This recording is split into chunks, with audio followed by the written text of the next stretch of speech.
News में हूं आपके साथ अबू हुरैरा। खबरों को तफसील से देखते हैं। पीडीपी सदर और पार्टी उम्मीदवार बराए अनंतनाग राजौरी महबूबा मुफ्ती ने लोगों से बाइकआउट की सियासत तर्क करके इंतखाबात में बढ़ चढ़कर शिरकत करने की अपील की है। अनंतनाग के सेरहमदान इलाके से महबूबा मुफ्ती ने अपना रोड शो शुरू किया। उन्होंने सालिया, ब्राड, मनीगाम, हापतनाड समेत कई देहात का दौरा किया और अलग अलग मकामात पर अवामी इज्तिमात से खिताब किया। उन्होंने इल्जाम लगाया कि दफा 370 के खात्मे के बाद जम्मू कश्मीर में लगातार लोगों को परेशान किया जा रहा है। इस परेशानी के खात्मे के लिए उन्होंने लोगों से इनके हक में वोट देने की अपील की।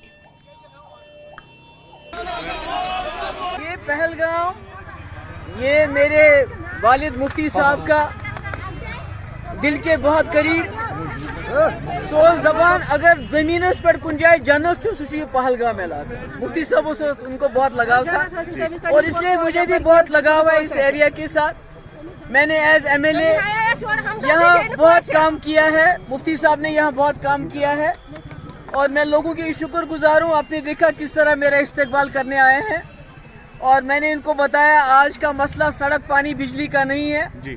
आज का मसला है जम्मू कश्मीर की पहचान, जम्मू कश्मीर की शिनाख्त, जम्मू कश्मीर के नौजवान, उसकी वकार, जो हमारे कैद में नौजवान बंद है, जो हमें बिजली फीस 10 गुना देना पड़ता है, बिजली कहीं नहीं है, हमारे पावर प्रोजेक्ट है। मतलब जम्मू कश्मीर की जो वसाइल हैं, जम्मू कश्मीर की जो शिनाख्त है, उसको बचाने का इलेक्शन है और इसमें इनके छोटे छोटे मसले होते हैं। ये सड़क मैंने बनाई है पर इसमें उसके बाद कोई मैकडम नहीं किया। मैंने कहा मैं इंशाल्लाह कामयाब हो जाऊंगी, मैं करूंगी। तो मेरा अपना इलाका है, पहलगाम का इलाका मेरे वालिद का इलाका है और मैंने बच्ची से रोड शो शुरू किया था परसों। आज मेरा उधर जम्मू कश्मीर बीजेपी के सदर रविंद्र रैना ने कहा है कि वो सब सीटों के लिए उम्मीदवार खड़ा करना चाहते हैं। रैना ने कहा कि वो वादी कश्मीर की तीनों लोकसभा सीट बशमूल अनंतनाग राजौरी लोकसभा हल्के में अपने उम्मीदवार खड़े करना चाहते थे। रैना ने कहा कि ताहम पार्टी हाईकमान ने इंतखाबी हिकमत अमली के तहत उम्मीदवार खड़े न करने का फैसला किया। रैना ने कहा कि पार्टी उम्मीदवारों की हिमायत के बारे में मुस्तकबिल करीब में फैसला करेगी। रैना ने दावा किया कि बीजेपी जम्मू रियासी सीट पर 4 लाख से ज्यादा वोटों के फर्क से जीतेगी।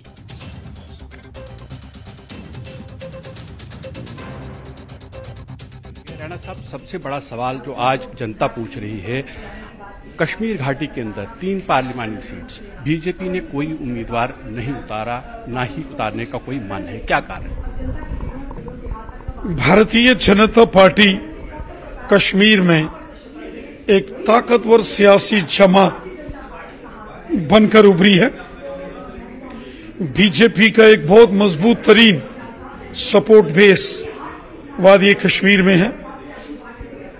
यहां तक अनंतनाग, राजौरी, पुंछ की जो पार्लिमानी सीट है, भारतीय जनता पार्टी सबसे ताकतवर सियासी जमात इस पार्लिमानी सीट पर है। हर गांव, हर शहर में हमारा तंजीमी मजबूत नेटवर्क है। हम तो चाहते थे कि हम इलेक्शन लड़ें और मैं पूरी तरीके से तैयार था कि भारतीय जनता पार्टी का उम्मीदवार अनंतनाग, राजौरी, पुंछ से मैदान में उतरना चाहिए और उसके लिए हमने पूरी तैयारी की थी।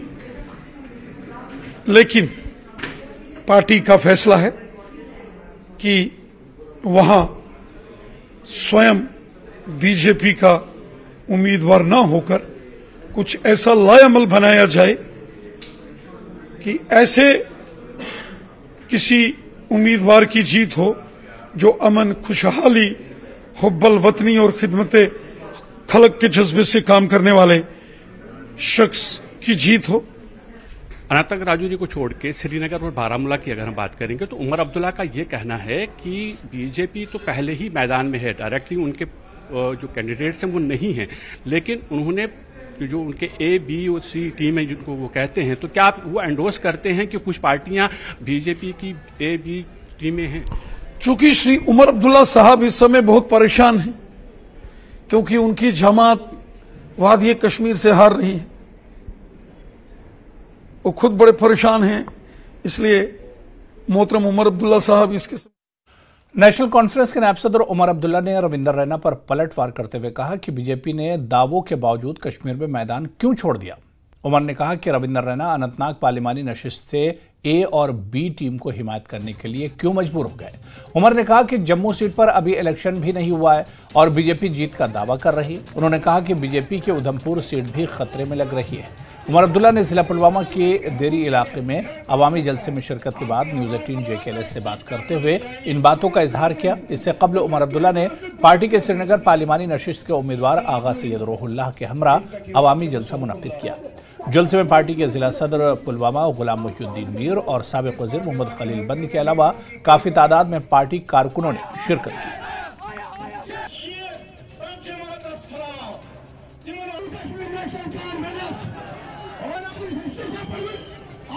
रविंदर रैना साहब को मैं जरा याद दिलाऊं कि जम्मू की सीट पे अभी तो पोलिंग हुई भी नहीं है। हम ये भी नहीं जानते कि कितने वोट पड़ेंगे वहां पे। पहले वोट पड़ने दीजिए, उसके बाद बीजेपी जो है वो जीत का जो है ऐलान करे। फिलहाल तो हमें उनकी उधमपुर की सीट जो है वो खतरे में नजर आती है। और उसके साथ साथ बीजेपी ने दावे तो बहुत किए हैं कश्मीर में, मैदान क्यों छोड़ा? आखिरकार क्या मजबूरी बनी रविंदर रैना साहब जो तैयारी कर रहे थे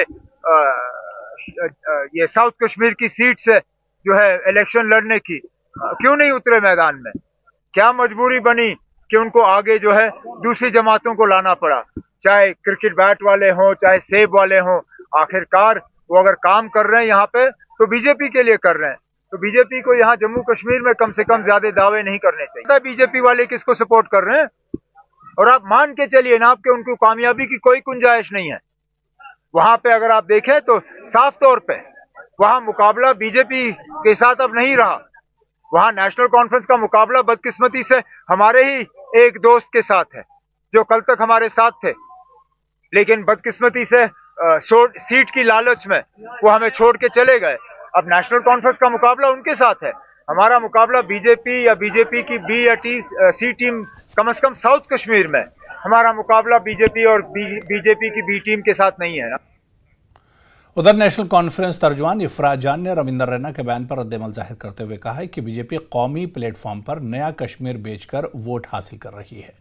वो दावा करते हैं कि सब कुछ नॉर्मल है, मगर उन्होंने अपने उम्मीदवार भी खड़े नहीं किए क्योंकि वो जानते हैं कि उनके साथ क्या होगा। इफरा ने कहा कि उन्होंने बेशर्मी से प्रॉक्सी उम्मीदवार लगाए हैं। बीजेपी ने खुलेआम ऐलान किया है कि उनकी बी टीम कौन है। इफरा ने कहा कि यहां इमरजेंसी जैसी सूरत हाल है, सोशल मीडिया पर कोई भी पोस्ट या कुछ लिख नहीं सकता। रविंदर रैना का बयान आया है आज, कह रहे हैं कि जम्मू रियासी सीट जो है वो कम से कम 4 लाख वोटों से ज्यादा जीतेंगे। वो कहते हैं कि वो जम्मू रियासी की सीट को 4 लाख वोटों से ज्यादा जीतेंगे। ये लोग वही लोग हैं जो पूरे देश में सीटें और वोट आज बटोर रहे हैं इस बात पे कि नया कश्मीर बनाया है। हर जगह बोलते हैं कि we have done so much in नया Kashmir, terrorism is now, there is no terror in Kashmir, there is nothing, everything is normal. They are basically doing नया कश्मीर। हालत जम्मू कश्मीर में यह है कि सीटों पे कैंडिडेट उठा नहीं पा रहे हैं। I don't know how many of you know, BJP has not fielded candidates in 3 of Jammu and Kashmir. अपने कैंडिडेट हैं। One of the leaders said this yesterday कि जो नेशनल कॉन्फ्रेंस और एक मेन स्ट्रीम पार्टी के बगैर एक candidates हैं, they're all our candidates. This is the condition of politics in Jammu and Kashmir. Altaf Bukhari साहब ने तो साफ तौर पे कहा कि वो तो डायरेक्टली बीजेपी के साथ है। उन्होंने कहा वो प्राइम मिनिस्टर के साथ है। You know, look at the bizarre announcements that they make. They're saying that BJP says that they will win Anantnag Rajouri. But the BJP has not fielded any candidate in Anantnag Rajouri until now. Why? Because they know Mia Altaf Sahab is winning. And why is Mia Altaf Sahab winning in Rajouri? Because when in the delimitation, the BJP always उनका दिमाग ही चलता है division की basis पे, divide कैसे करेंगे। BJP का दिमाग डिलिमिटेशन में चला कि हम ये जो अनंतनाग की सीट है इसको राजौरी के साथ जोड़ेंगे।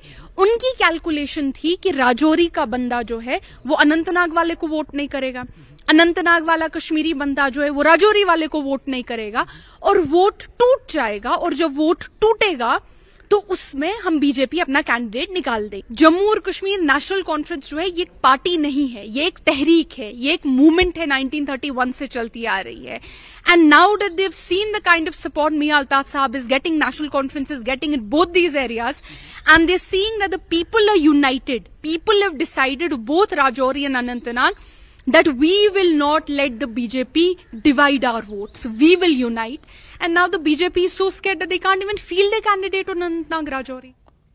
तो वहीं पीडीपी के तर्जुमान इकबाल तरंबू ने रविंद्र रैना के बयान पर कहा है कि जम्मू सीट पर पोलिंग अभी शुरू हुई है और उन्हें हैरत है कि बीजेपी एडवांस में ही कैसे दावा कर रही है कि वो 4 लाख से ज्यादा वोटों से जीत जाएगी। उन्होंने कहा कि अमली तौर पर 6 सालों से बीजेपी हुकूमत चला रही है। जम्मू के लोग माशी और दूसरी सूरत में मुश्किल वक्त से गुजर रहे हैं, इसलिए इन्हें नहीं लगता कि इस बार बीजेपी कोई असर छोड़ेगी। अनंतनाग से बीजेपी के इलेक्शन न लड़ने के फैसले पर तरंबू ने कहा कि वो जानते हैं कि उन्होंने प्रॉक्सी उम्मीदवार खड़े किए हैं। बीजेपी ने कश्मीर को सबसे ज्यादा नुकसान पहुंचाया है।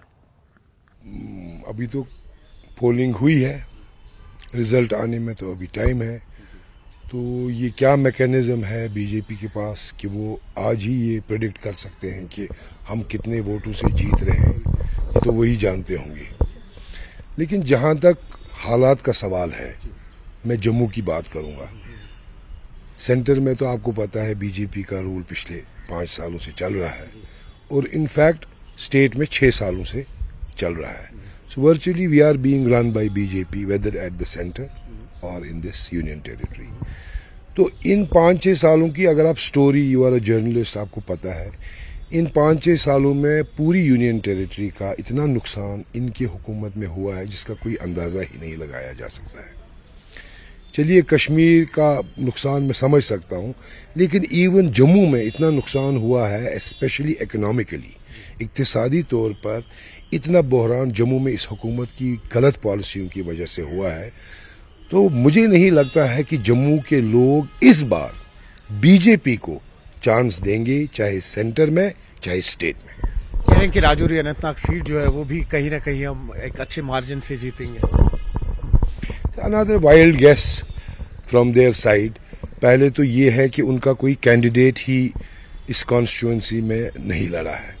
अब हम मान के चलते हैं कि उनके काफी प्रॉक्सी कैंडिडेट्स हैं, लेकिन ये तो अब आया है पूरे जम्मू कश्मीर के all the leaders from BJP, अगर आपने सुना होगा, हैव बीन ओपनली क्लेमिंग कि ये भाई हमारे बंदे हैं, they are our proxies.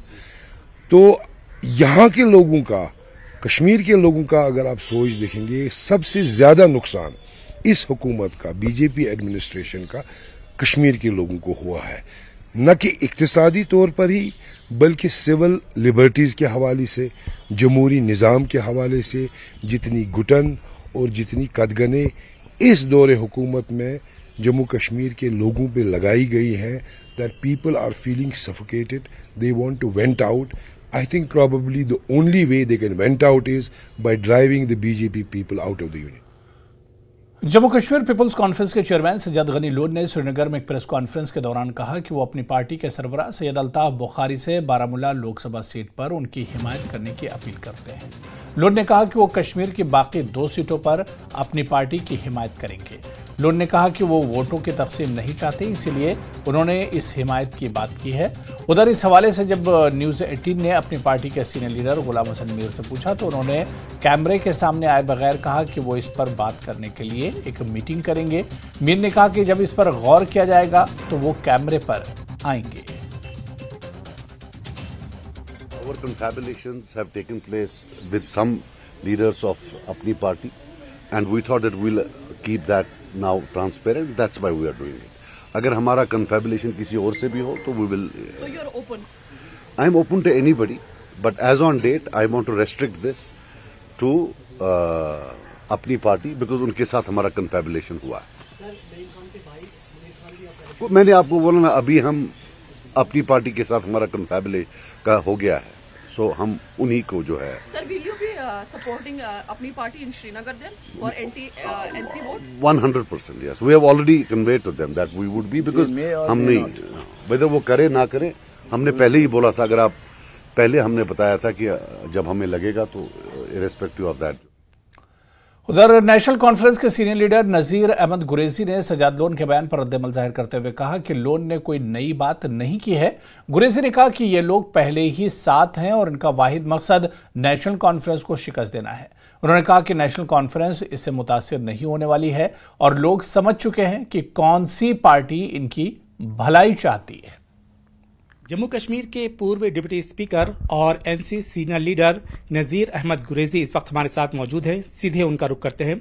Sir, Sajjad Gani Lone ने आज प्रेस कॉन्फ्रेंस की और सीधे सीधे अल्ताफ बुखारी से ये कहा है कि आप हमें बारामूला पर सपोर्ट करें और अनंतनाग की सीट और श्रीनगर की सीट पर हम आपके कैंडिडेट का सपोर्ट करेंगे। इस डेवलपमेंट को आप किस तरीके से देख रहे हैं? देखिए, मैं वही आपसे बात कर रहा था कि जब से इलेक्शन शुरू हुआ तब से लेके अभी तक बीजेपी चला के कल तक भी कह रही थी कि हम अपने कैंडिडेट खड़े कर रहे हैं। तीनों सीटों से, कश्मीर की, जम्मू से तो उन्होंने की थी और कश्मीर से भी तीनों सीटें हम लड़ेंगे। लेकिन कल एक सीट तो अनंतनाग की चली गई, उसका डेट खत्म हो गया और उन्होंने अपना कैंडिडेट खड़ा नहीं किया। अल्ताफ साहब तो ये नई बात नहीं है। अल्ताफ साहब कह रहे हैं कि मैं सपोर्ट करूंगा या सजाद साहब कह रहे हैं हम सपोर्ट देंगे।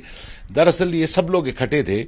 आज़ाद साहब हैं, अल्ताफ साहब हैं और सजाद साहब है। उन्होंने मिलके, आपने कल भी देखा, सजाद लोन ने कहा कि मैं बीजेपी को मैं मदद करूंगा और बीजेपी हमें मदद करेगी। अल्ताफ साहब ने सीधा बोला कि प्राइम मिनिस्टर जो हैं वो मेरे दोस्त हैं, मैं उसके साथ हूं।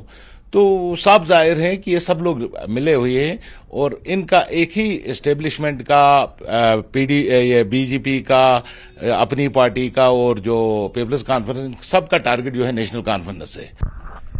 तो ये थे नजीर अहमद गुरेजी। कैमरामैन आफाक के साथ मैं काजी इरफान, न्यूज़ 18 के लिए।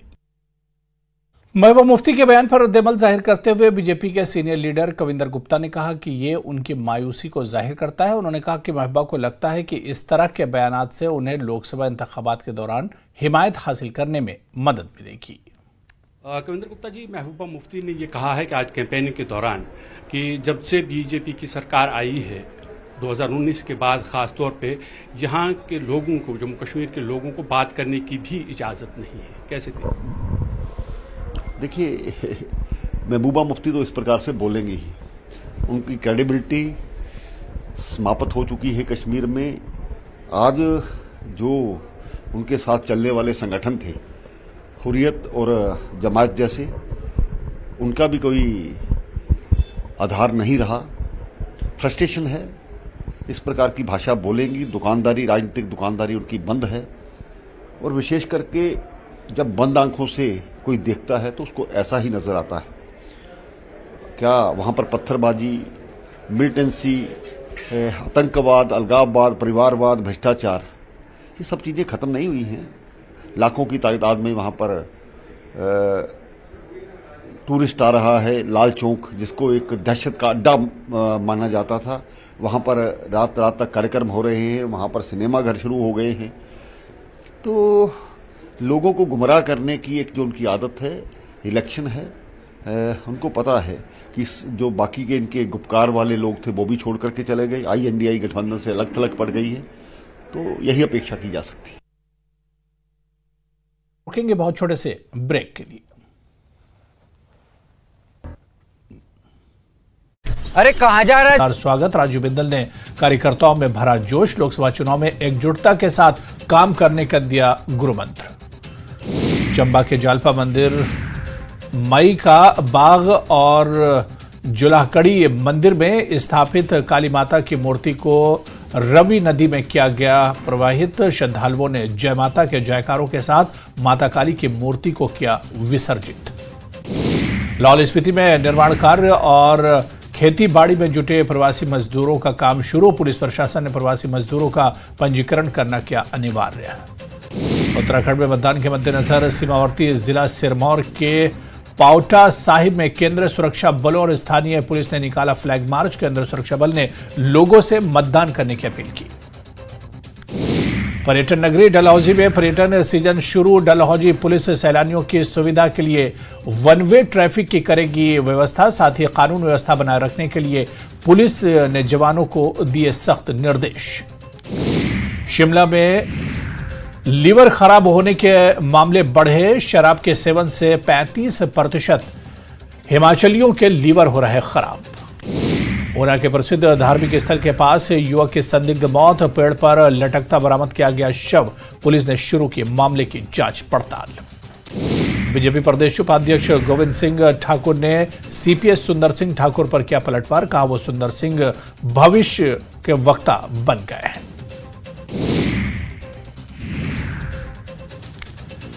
जसूर में कांग्रेस प्रवक्ता सुदर्शन शर्मा ने की प्रेस वार्ता, कहा चुनावी चंदा बीजेपी के लिए फांसी का फंदा बन चुका है।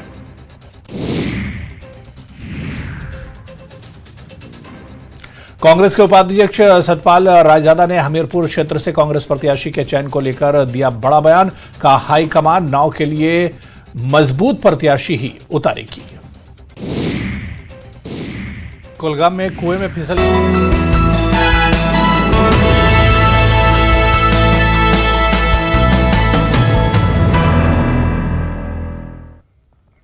चलिए ब्रेक के बाद आगे बढ़ेंगे। पीपुल्स डेमोक्रेटिक पार्टी ने श्रीनगर के मजाफात में पंजिनारा में इंतखाबी मुहिम के तहत एक इजलास का इनेकाद किया। पार्टी कारकुनों की एक खासी तादाद ने शिरकत की। सीनियर लीडर महबूब बेग और श्रीनगर से पार्टी उम्मीदवार वहीदुर रहमान परा और दीगर कई सरकर्दा लीडरान मौजूद रहे। लीडरान ने पीडीपी के हक में वोट डालने की अपील करते हुए इस पार्टी को जम्मू कश्मीर के आवाम की वाहिद हमदर्द जमात करार दिया। इलेक्शंस आ रहे हैं तो लोकसभा इलेक्शंस में अपना जो पार्टी का पैगाम है, अपनी पार्टी का जो मंशूर है, हमारी पार्टी का जो केस है, वो हम लोगों के सामने रखते हैं छोटी छोटी मीटिंग करके, ताकि लोग समझ जाए हम में और बाकी पार्टियों में क्या फर्क है। मेनली मुद्दा और मकसद हमारे आने का और लोगों से बात करने का यही। छोटे छोटे मोहल्ले में जो मीटिंग्स कर रहे हैं, घर जीतने का नहीं है या हारने का नहीं है। मसला ये है कि क्या हम नई दिल्ली में पैगाम भेज सकते हैं कि कश्मीर की आवाम आपसे खुश नहीं है, और क्या हम ये बेच सकते हैं कि हमारी जमीन, हमारी शिनाख्त, हमारे कॉन्ट्रैक्ट्स, हमारे पत्थर, हमारे रेत से लेकर हमारी आइडेंटिटी पे हमें लगता है हमें खदशे है। पीपुल्स डेमोक्रेटिक पार्टी के सीनियर लीडर डॉक्टर महबूब बेग ने नेशनल कॉन्फ्रेंस को तनकीद का निशाना बनाते हुए कहा कि इस जमात को अब नेशनल कॉन्फ्रेंस कहना शेख मोहम्मद अब्दुल्ला, मिर्जा मोहम्मद अफजल बेग और दीगर बानी रहनुमाओं की तौहीन है। उन्होंने कहा कि यह जमात अब आवाम के मफादात के बजाय पार्टी मफादात को तरजीह दे रही है, लिहाजा इसको नेशनल कॉन्फ्रेंस का नाम देना उस तहरीक की तौहीन है। बेग का कहना है कि पार्लिमानी इंतखाबात जम्मू कश्मीर के लोगों की बीजेपी के खिलाफ मुत्तहिद इंतखाबी मुजाहिमत का एक बेहतरीन मौका था और मुल्क भर में यहाँ मुत्तहिदा जमातों से एक पैगाम जाता, लेकिन यह काबिल अफसोस है कि नेशनल कॉन्फ्रेंस के अकेले लड़ने के फैसले ने सभी को मायूस किया। और मिर्जा अफजल बेग की जो नेशनल कॉन्फ्रेंस थी, उन लोगों की बात करती थी, वो अपने मफादात को भूल के, आप देख लीजिए पहले दिन से अपने मफादात भूल के लोगों की बात करते थे। इसको मैं नेशनल कॉन्फ्रेंस मानता नहीं। उसकी वजह ये है, मैं बताऊंगा क्या। आज इत्तेहाद और इत्तेफाक करने का बेहतरीन मौका था। ये पहला मौका है 5 अगस्त 2019 के बाद, जब जम्मू कश्मीर और कश्मीर के लोगों और राजौरी पुंछ के लोगों को मौका मिला था कि वो पूरे देश और दुनिया को बता दे कि हम क्या चाहते हैं। हम ये चाहते हैं कि 5 अगस्त 2019 को जो बीजेपी ने किया और 5 अगस्त 2019 के बाद हमारे वजूद को जिस तरह तार तार किया, जम्मू कश्मीर और कश्मीरियों के वजूद को, हमारी शनाख्त पे जो कारी ज़रबे लगाए, ये बुलडोजर जो चलाए, लाइवलीहुड पे जो बुलडोजर चले, जमीन को छीनने के लिए, हमारी जमीन को हड़प करने के लिए जो सीज की गई जमीनें, जो घर, प्रॉपर्टी टैक्स, स्मार्ट मीटर, बिजली कहीं नहीं स्मार्ट मीटर, एक बेहतरीन मौका मिला कि पीएजीडी जो महबूबा जी की मेहनतों और काविशों का नतीजा थी, उसकी तरफ से रियासत जम्मू कश्मीर और खासकर कश्मीर के लोगों को हम एक मौका देते कि हमारी तरफ से एक कैंडिडेट है, इत्तेहाद और इत्तेफाक करके जिसकी हमने बात की है, एक कैंडिडेट 3 सीटों में, 3 सीटों से कोई फर्क नहीं पड़ेगा, ये भी मैं आपको क्लियर करूंगा।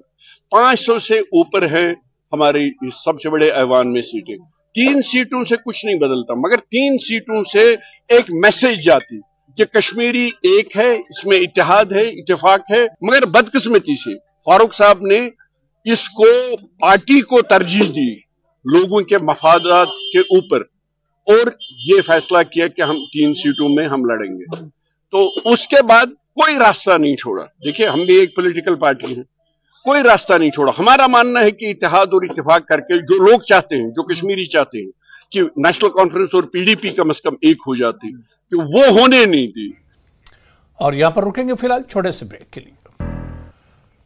चलिए, ब्रेक के बाद आगे बढ़ेंगे। जम्मू कश्मीर यूनाइटेड मूवमेंट के सदर अशफाक जब्बार श्रीनगर पार्लिमानी सीट से इलेक्शन लड़ेंगे। जब्बार ने कहा कि अगले 24 घंटों में वो श्रीनगर सीट से अपने कागजात नामजदगी दाखिल करेंगे। जब्बार ने कहा कि उन्हें यकीन है कि नेशनल कॉन्फ्रेंस और बीजेपी के दरमियान कुछ पक रहा है। उन्होंने सवाल किया कि कश्मीर में बीजेपी ने उम्मीदवार क्यों नहीं खड़ा किया। उन्होंने कहा कि नेशनल कॉन्फ्रेंस सभी को बीजेपी की ए, बी और सी टीम कह रही है, लेकिन ये दरअसल नेशनल कॉन्फ्रेंस है जो बीजेपी के साथ बातचीत कर रही है। इंशाल्लाह जो भी हमारा कैंडिडेट होगा वो 1-2 दिन तक अनाउंस हो जाएगा। बिकॉज ऑफ कि हमारे कुछ और लोगों से बात चल रही थी, हम एक अलायंस में कैंडिडेट चाहते थे कि जिसको, तो उसमें अभी ये फाइनल स्टेज में है। इंशाल्लाह with in 1 or 2 days that will be finalised, और जो कैंडिडेट होगा वो आपके सामने इंशाल्लाह होगा।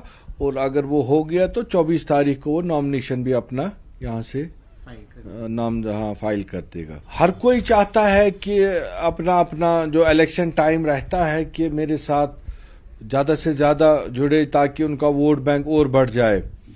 तो बहुत सारे लोग हैं अपनी जो कोशिश में है कि इशफाक का सपोर्ट हमें मिले, लेकिन अभी तक भी हमने जो एनसी का है, क्योंकि जो एनसी वाले जो कर रहे हैं उसमें हमें वही तो मेन रीजन है जिन्होंने यहाँ पे जो कारनामे दिए हैं अंजाम, तो वो तो वही है। तो हम कैसे उसमें अब जा सकते हैं, वो तो शायद ही कोई ऐसी बात नहीं हो सकती, और उसको हम सिरे से रूल आउट करते हैं कि कोई ऐसा चांस नहीं है। लेकिन अगर आप फैक्ट्स पे जाएंगे और फिगर्स पे जाएंगे तो मुझे लगता है जो बीजेपी का कश्मीर से बैकआउट करना और अपने कैंडिडेट्स ना उतारना, उससे सबसे बड़ा फायदा तो नेशनल कॉन्फ्रेंस को ही जा रहा है। अगर आप साउथ कश्मीर की बात करें, वहां बीजेपी ने बहुत ज्यादा इन्वेस्टमेंट की। रविंदर रैना साहब जो प्रेसिडेंट है भाजपा के, वो तो आए दिन वहां से अपनी कैंपेनिंग में रहते थे और हमेशा बोलते थे कि हम यहां से ये सीट जीत के दिखाएंगे।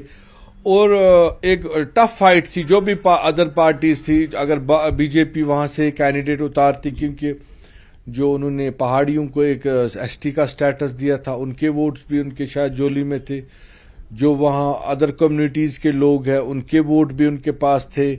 और जो साउथ कश्मीर में एक बीजेपी का एक अपना है दबदबा, वो भी था। तो एक कुल मिला के जो उन्होंने, और फिर आजाद साहब का विड्रॉ करना और बाकी चीजें, ये सीधे सीधे ही नेशनल कॉन्फ्रेंस को डायरेक्ट फायदा। और यहां पर रुकेंगे छोटे से ब्रेक के लिए। Goldy meat mutton. Raju Bindal का कार्यकर्ताओं ने किया जोरदार स्वागत। राजू बिंदल ने कार्यकर्ताओं में भरा जोश। लोकसभा चुनाव में एकजुटता के साथ काम करने का दिया गुरु मंत्र। चंबा के जालपा मंदिर, मई का बाग और जुलाकड़ी मंदिर में स्थापित काली माता की मूर्ति को रवि नदी में किया गया प्रवाहित। श्रद्धालुओं ने जय माता के जयकारों के साथ माता काली की मूर्ति को किया विसर्जित। लाहौल स्पीति में निर्माण का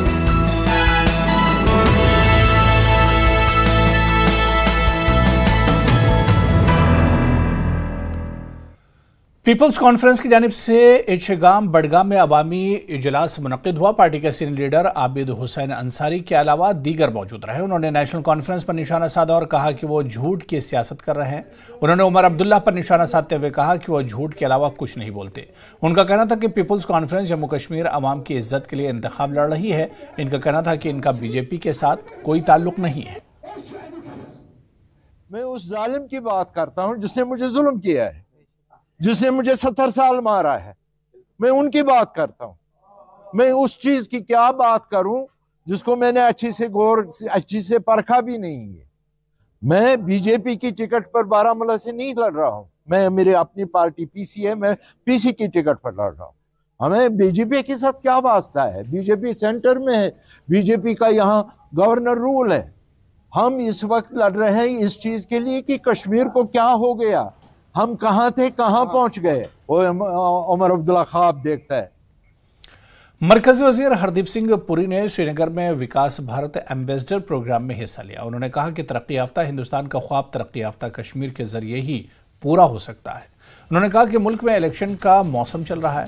2024 के बाद नए तरक्की याफ्ता हिंदुस्तान का एक नया बाब शुरू होगा। सिंह ने कहा कि हम सब बहुत जल्द जम्मू कश्मीर में नई तब्दीलियां देखेंगे, तरक्की के राह पर गामजन है। जितना बदलाव आया और जितनी इम्प्रूवमेंट आई है सिचुएशन, उसको देखिए, आने वाले थोड़े ही समय में बाकी जो पॉलिटिकल प्रोसेसेस में कमियां हैं वो भी पूरी हो जाएंगी। कभी भी जहां पे there have been a troubled conditions for extended period of time and you open up the process, don't expect change overnight, but I am very happy. I have been watching this situation for last several years. I can assure you that the change for the better is taking place in Jammu and Kashmir, and it will take place even at a faster rate very, very soon. All the projects, listen, development is an ongoing process. We have a BJP manifesto, we have a plan for the first 100 days. Await the election results. जो आप infrastructure development देख रहे हैं, जो connectivity देख रहे हैं, जो आप अर्बन में चीजें देख रहे हैं, जो हमारी स्कीम्स है, सारी कंटिन्यू करेंगे और उसके आंकड़े और। डायरेक्टर स्टेट्स जम्मू कश्मीर ने साबिक वजीर आला और 2 साबिक नायब वज़राए आला समेत 42 ऑक्यूपेंट्स को बेदखली के शोकाज नोटिस जारी किए हैं। ये इकदाम जम्मू कश्मीर और लद्दाख के हाई कोर्ट के डिवीज़न बेंच की हिदायत पर अमल करते हुए आया। दरख्वास्त गुजार के एडवोकेट शेख शकील अहमद ने कहा कि अदालत ने हिदायत दी कि इन तमाम सियासतदानों को ज़ाती तौर पर डायरेक्टर स्टेट्स जम्मू या कश्मीर के सामने पेश होना चाहिए और अगर इनके पास है तो जम्मू या श्रीनगर में रिहाइश की अलॉटमेंट जारी रखने की हिमायत में कोई दस्तावेजी सबूत के साथ तहरीरी जवाब देना होगा। जिन सियासतदानों को नोटिस भेजे गए हैं इनमें साबिक वज़ीर आला गुलाम नबी आज़ाद, साबिक नायब वज़ीर आला मुजफ्फर हुसैन बेग और कविंदर गुप्ता, साबिक वज़रा सज्जाद गनी लोन, मौलवी इमरान रजा अंसारी, सत शर्मा, GM सरूरी, सुनील शर्मा, अब्दुल गनी वकील, अब्दुल मजीद पडर, हकीम मोहम्मद यासीन, साबिक MLA MLC Jammu Kashmir BJP के सदर रविंद्र रैना शामिल हैं।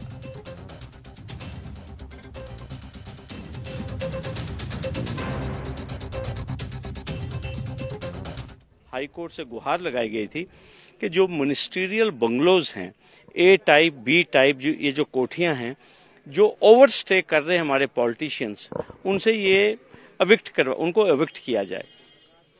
3 अप्रैल को अभी 2024 को जम्मू कश्मीर हाई कोर्ट के खंडपीठ, जिसमें हमारे chief justice N Koteshwar Singh और जस्टिस M.A. चौधरी थे, उन्होंने एक सिग्निफिकेंट डायरेक्शन पास की डायरेक्टर एस्टेट्स जम्मू को और श्रीनगर को कि ये जो 42 ऑक्यूपेंट्स हैं, आप इनको नोटिस दे दीजिए और इंडिविजुअल ऑर्डर्स पास कीजिए।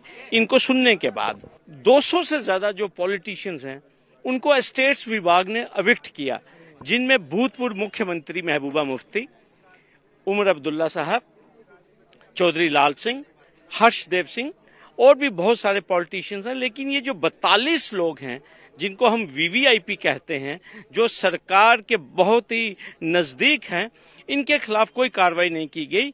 अब एस्टेट्स विभाग ने जो हमारे खंडपीठ के आदेश हैं 3 अप्रैल के, उसके मुताबिक इनको 8 अप्रैल या 12 अप्रैल को 10 दिन का नोटिस निकाला है।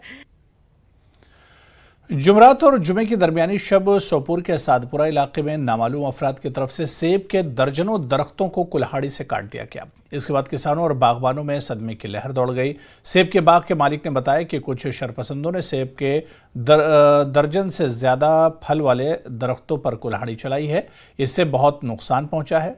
शरीफुद्दीन भट्ट नामी बाग को नुकसान पहुंचाया गया है। लोगों ने मुजरिमों के खिलाफ सख्त से सख्त कार्रवाई का मुतालबा किया है।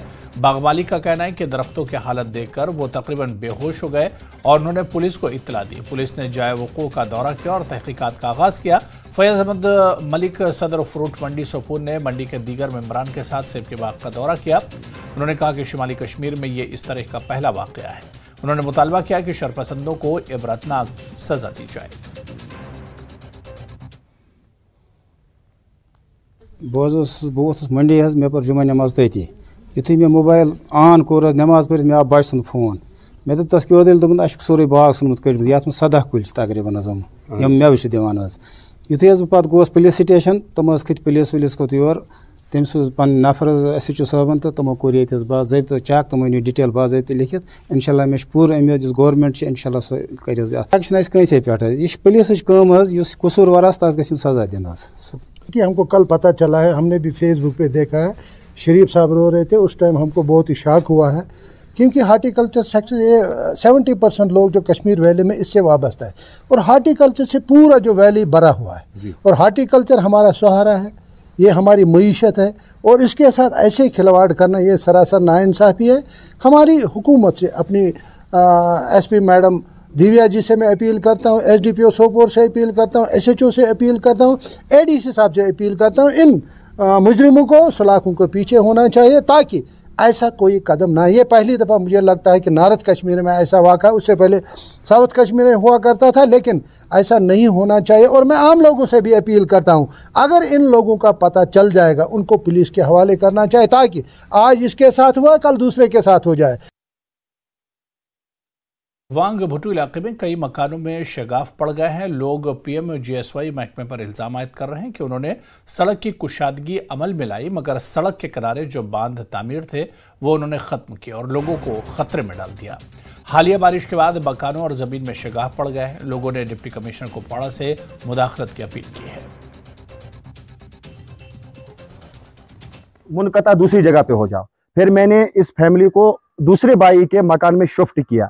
इसलिए मैं DC साहिबा से रिक्वेस्ट करता हूं और तमाम एडमिनिस्ट्रेशन को मैं रिक्वेस्ट करता हूं कि जितना जल्दी हो सके इस मकान को बचाने के लिए इसको बंद वगैरह जो भी है वो हमारे को दे दे, ताकि जो है हमारी जो है इस भाई का मकान बच जाए। रात जबरदस्त पे रात ये सोरे की सेल वेल यप सोरे की क्रैक जमीन वमीन सोरे आयल वायल रात नबर अत खतरा मकान क्रैक गुम सर वो एडमिनिस्ट्रेशन कर मेहरबानी करो कि महकमे PMGSY ने आखिर अपना सड़क राब्ता तो निकाला, लेकिन लोगों को परेशानी में रखा है, लोगों को मुश्किलात में धकेल दिया है, क्योंकि अब इनके रिहायशी मकान जो है वो आहिस्ता आहिस्ता सड़क पे आ चुके हैं। और ये जो रिहायशी मकान आप देख रहे हैं इसमें पूरी तरह दरारें पड़ गई हैं और शगाफ पड़ गए हैं और जमीन में भी शगाफ पड़ गए हैं, इनके मकान में भी शगाफ पड़ गए हैं और ये खतरा लाक हो रहा है कि किसी भी वक्त ये मकान जो है गिर सकता है। अब यही मुतालबा PMGSY महकमे से करें कि फौरी तौर पर यहाँ पर जो है बांध तामीर किए जाने चाहिए और ये साथ में ये भी कह रहे हैं कि यहाँ पर एक इन्वेस्टिगेशन टीम भेजी जाए कि इन्होंने ये सड़क राब्ता निकाला, इसे इन्होंने कितने रुकूमात निकाले,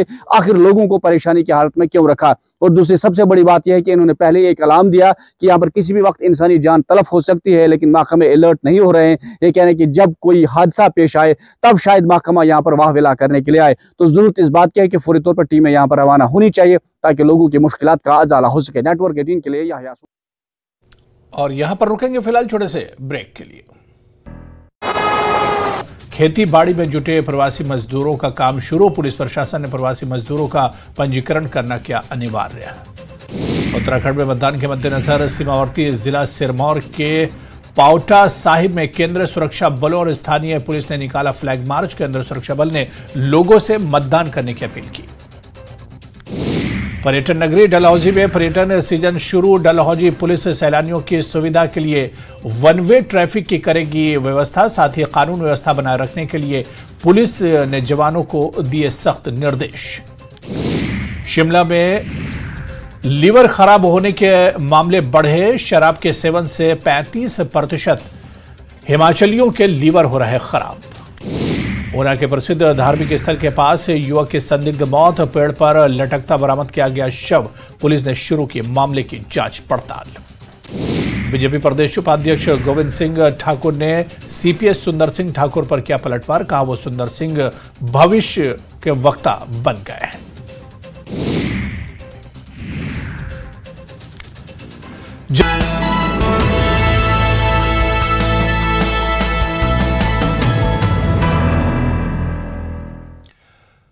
श्रीनगर में दरियाए झेलम में कश्ती उलटने के बाद लापता होने वाले 3 अफराद की तलाश का काम 5वें रोज भी जारी है।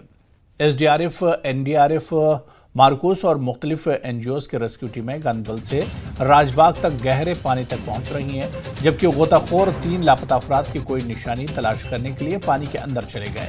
दरिया झेलम के किनारे वाक़ तमाम थानों को किसी भी तैरती लाश की तलाश के लिए अलर्ट किया गया।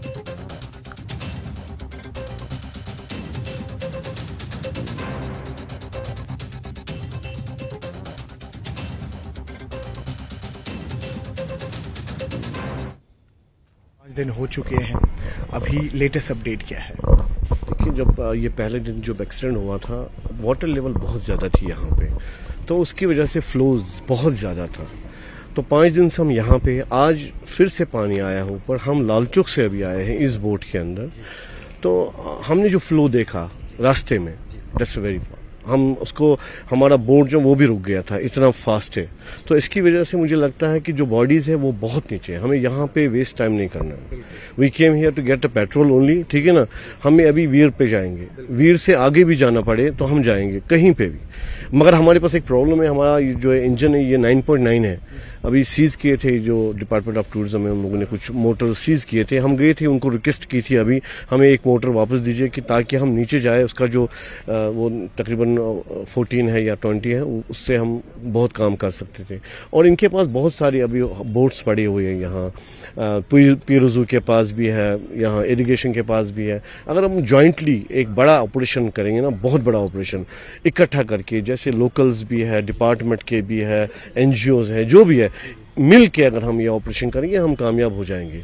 5 दिन हो चुके हैं अभी सर्च ऑपरेशन को। हमने देखा एनजीओज आए, पुलिस आई, एडमिनिस्ट्रेशन की तरफ से भी कुछ लोग आए हैं, लेकिन कहीं ना कहीं एक नाउम्मीदी है, क्योंकि बॉडीज यहाँ पे रिट्रीव नहीं हो रही है। बहुत सारे लोगों का कहना है कि शायद बॉडी फ्लो की वजह से आगे निकल गई होगी।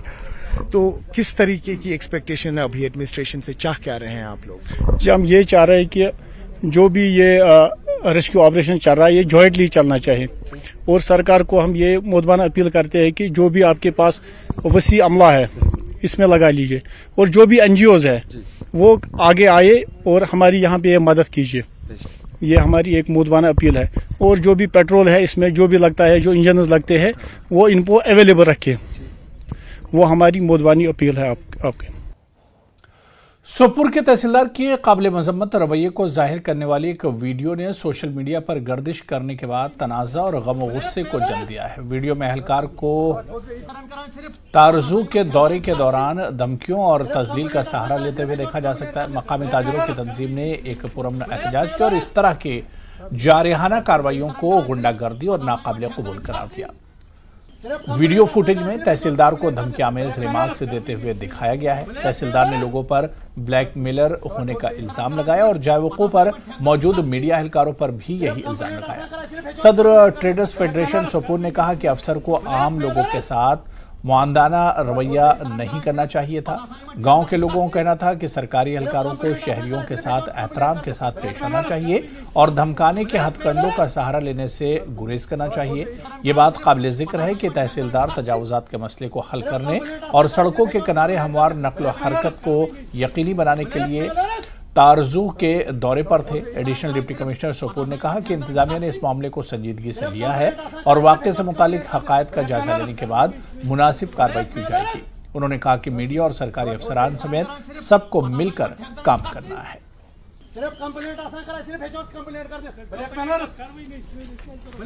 वीडियो देखा था, उसमें वीडियो में मैंने देखा था कि तहसीलदार साहब किसी आदमी से गुस्सा कर रहे थे, ये मैंने देखा।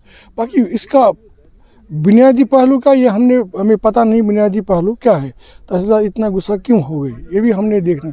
मुझे इस बारे में कोई भी इल्मियत भी नहीं, हम इस चीज़ की तहकीकात करेंगे क्या वाक़ा है। तो वैसे भी मैं एक चीज़ कहूँगा कि हमारी एडमिनिस्ट्रेशन जो है उनको खुशउस्लूबी से और प्यार से लोगों के साथ पेश आना चाहिए।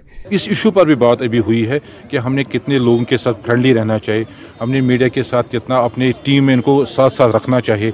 हमने इनसे एक ये भी हमारे आइज़ एंड ईयर्स हैं, जो इनपुट हम दे देंगे, हमने इस पर काम करना चाहिए। अल्टीमेटली फोकस यही है कि जितने भी हमने लोगों को सर्विस देना चाहिए, इसमें हम कहीं पीछे नहीं न रह सकते हैं, ना हमें रहना। सोपुर के अमरगढ़ इलाके में आज दोपहर एक 2 मंजिला रिहायशी मकान में आग लग गई। आईनी शाहिदीन ने बताया कि आग मकान की दूसरी मंजिल से शुरू हुई। इसके फौरन बाद मकामी नौजवान, पुलिस और फायर ब्रिगेड की गाड़ियां मौके पर पहुंच गईं और करीबी घरों तक फैलने वाली आग पर काबू पा लिया। वहां मौजूद तमाम अफराद की भरपूर कोशिशों से इस रिहायशी मकान की सिर्फ दूसरी मंजिल को नुकसान पहुंचा। आग लगने की वजह मालूम नहीं हो सकी है, ताहम ख्याल है कि आग शॉर्ट सर्किट के बायस लगी। आग मुतासिरीन ने मुनासिब मुआवजे की अपील की है।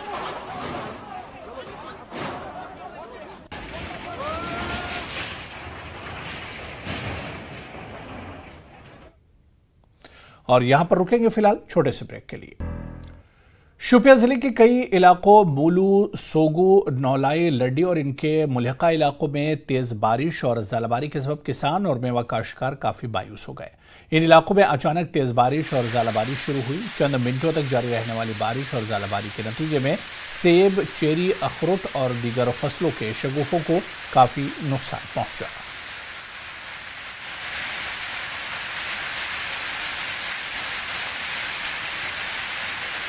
साहब, पहले तो हम आपके शुक्रगुजार हैं कि आपकी चैनल के वसालत से हमारी आवाज़ बड़े बड़े अफसरों तक पहुंची जाती है। लेकिन बदकिस्मत की वजह से पिछले 2 साल से हम यही मांग कर रहे हैं कि यहाँ पे क्रॉप इंश्योरेंस स्कीम लागू की जाए ताकि यहाँ के किसान बच जाए। अगर आप देखेंगे आज 2 महीने हो गए बारिश को होते हुए, किसान भी परेशान है, पेस्टिसाइड दवाई वाला भी परेशान है। मेरी ये गुजारिश है, अगर इतनी अच्छी गवर्नमेंट चल रही है, हर कोई काम हो रहा है, मगर बदकिस्मती की वजह से क्रॉप इंश्योरेंस नहीं हो रहा है। क्रॉप इंश्योरेंस अगर यहाँ पे हो जाता तो उसकी वजह से यहाँ के जो गरीब लोग हैं वो बच जाते, क्योंकि ये जो इंडस्ट्री है शोपियान की 90% लोग इसी इंडस्ट्री पे चलते हैं। तो इसीलिए मेरी पुरजोर गुजारिश है गवर्नमेंट से, अब इलेक्शन भी आने वाले हैं तो खुदारा मैं एलजी साहब से गुजारिश करता हूँ शोपियान की तरफ से।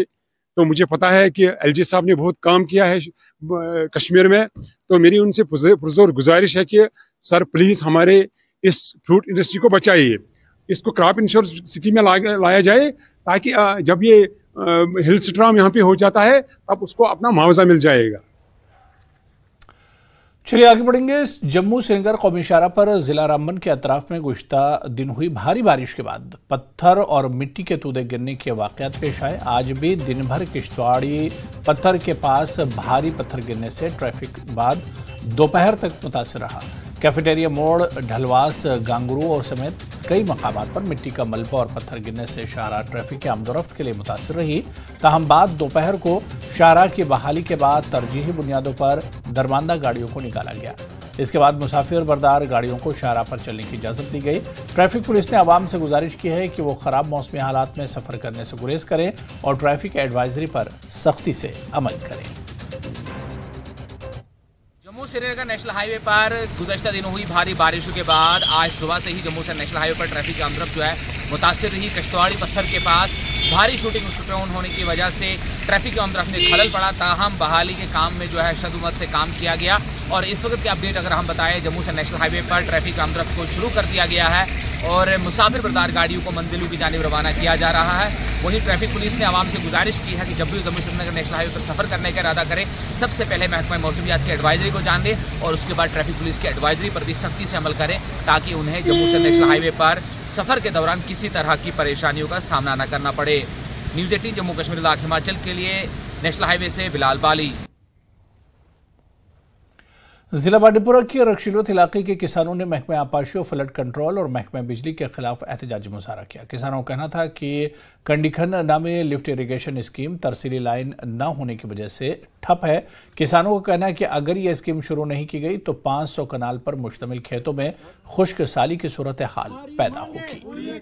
हमारी मांगे पूरी करो, हमारे साथ इंसाफ करो, हमारे साथ इंसाफ।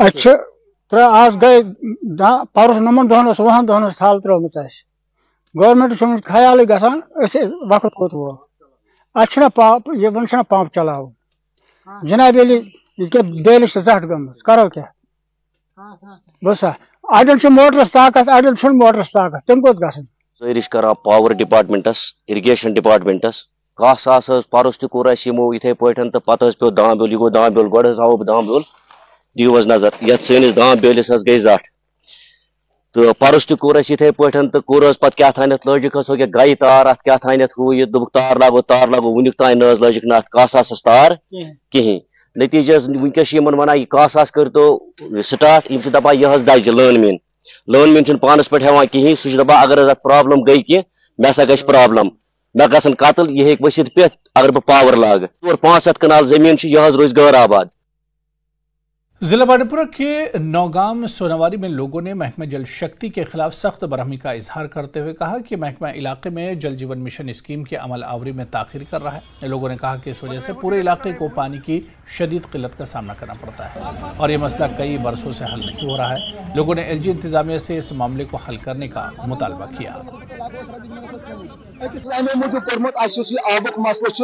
पे वह वो पे मसल दूर गई कहें गवर्नमेंट LG गवर्नमेंट अम स्कीम दी जल शक्ति स्कीम अत कह लिमिट टाइमस तक गो फिट ग तो बदकस्मती सान सान नवगाम फिल्टर प्लांट बनान या रजिंग मैन यह त्रोक अड़वत बड़ अफसोस कत त्रेश दज पेवान अरसर कर अल्लाह तक कर सन बच्चे 15 दिन स्नान करान एहतजाज आज कि गो जल्दी जल्दी वह मैकेनिकल वाल रजिंग मैन अड़वत प्योमत अमो हसा दी तो शॉर्ट 15 दिन अंदर अंदर हसा करोस काम स्टार्ट अगर नहीं मैं 15 दिन अंदर अंदर काम स्टार्ट कर इस इन वालिस 15 दिन अंदर अंदर यमो काम कर स्टार्ट हसा गई इथे पे सड़कन पे सन गुजारिश ये LG गवर्नमेंट गुजारिश कर दितो नवगाम इलाकस खतर यह प्लाट मगर यम हसा बन कन अफसर कर मेहरबानी कर सन यह गुजारिश यह स्कीम में जल्द अज जल्द तैयार गसन।